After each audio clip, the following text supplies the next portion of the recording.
In Naruto-Arena, there are two very different game modes, and though in their very essence, they're the same game, they don't have many things in common.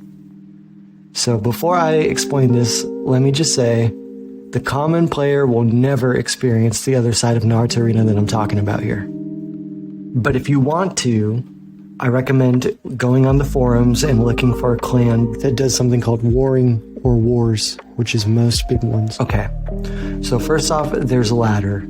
And this first team I'm using in this video is a team that would be considered cheese in all aspects of the word. And by cheese, I mean unfair, cheap.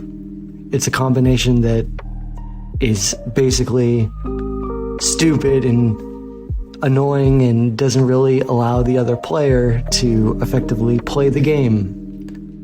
Now, he does have a counter to this team, which is Minato.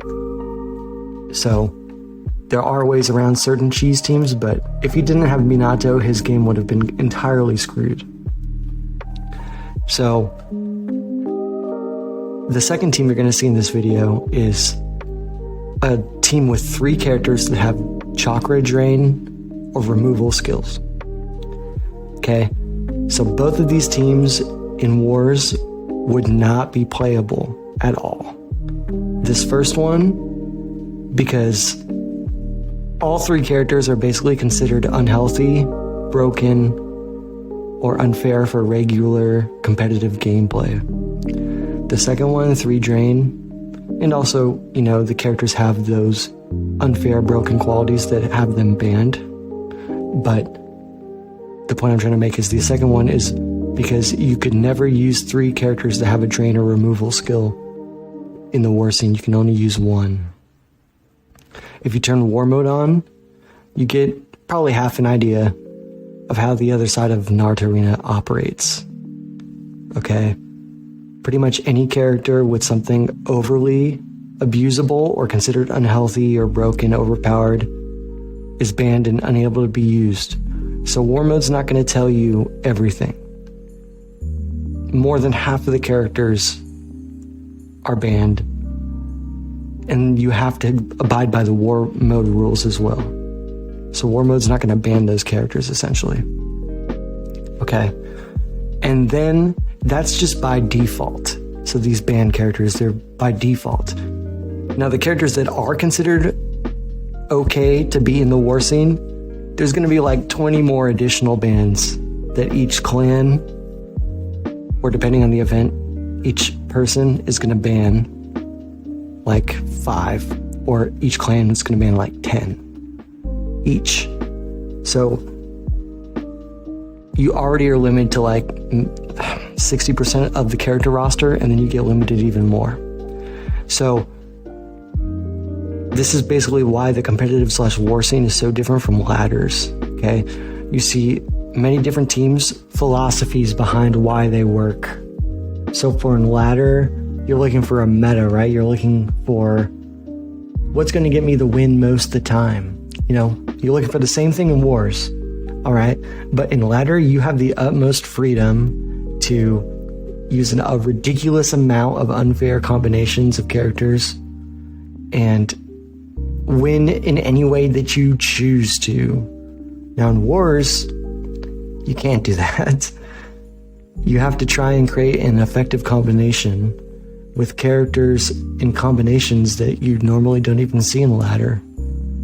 Most of the characters in wars I would consider underused, or rarely used, or even never used. You're stuck to like the roster of characters that you would have in the game if you took all the bad characters, or the ones that maybe might need a boost, or maybe don't have like an updated skill set, a reach around made them or something. And you basically have to make teams from those characters. And there are some good ones. Like Rinnegan Toby usually isn't banned. And I think he's a ridiculously cheese character, but he's still allowed in wars because, being cheap and being underused and things like this aren't really the same. So maybe that's why he's not banned, but he is a cheese character in my opinion. Anyway, So in wars, you're usually going to want to go for 2 stunners or 2 counters. You can't have 3 of either. Turning war mode on will show you basically the rules, but you basically also want to use characters like I'm using here in this team, which is a great example of a classic effective war team. It's always good to have characters that don't have to rely on the chakra system. If you have skills that can deal a decent amount of damage, like 30 damage, like Demon Bros and Eton have, for 2 random, and you don't need to rely on chakra, well, that's effective war character. Because in those crucial moments where, you know, it's up to the chakra system to decide who wins, you don't have to worry about that. Because you don't need to rely on the chakra system. You can just attack. So teams in wars are basically set up for how to get the cheapest, quickest, effective kill with the best combo. And in ladders, you can use like teams that take a while to build up or just the cheapest combo. That's pretty much the difference. I don't know why I want to talk about this, but okay, bye.